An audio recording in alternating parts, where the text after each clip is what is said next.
আসসালামু আলাইকুম। আপনাদেরকে একটা ভিডিও ফুটেজ দেখাচ্ছি। স্ক্রিনের এক অংশে আপনারা সেই দৃশ্যটা দেখতে পাচ্ছেন।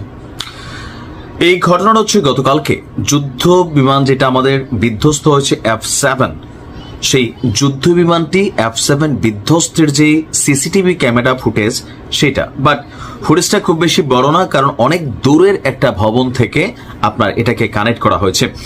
যে সময়কালটা আমরা দেখছি যে আপনার গতকালকে দুপুর ঠিক 1:12 এই F7 যুদ্ধ বিমানটা নিয়ে আমাদের যিনি পাইলট, শহীদ পাইলট তৌকি সাহেব আছেন, তিনি 1:12 দ্রুত গতিতে এই বিমানটিকে নিয়ে ছুটে এসে মাইলস্টোন স্কুল অ্যান্ড কলেজে তিনি আশ্রয় পড়েছিলেন। মুহূর্তেই আপনার চারদিকে কালো ধোঁয়া তৈরি হয়। আর অনেকে জানেন মাইলস্টোন স্কুল অ্যান্ড কলেজ দুইটা পার্টি বিভক্ত, একটা সিনিয়র মানে ক্লাস 9 থেকে 12 পর্যন্ত, দ্বাদশ পর্যন্ত, আর একটা হচ্ছে প্লে থেকে 8 পর্যন্ত। তো এখানে যেই ভবনটার উপর পড়েছিল এটা হচ্ছে প্লে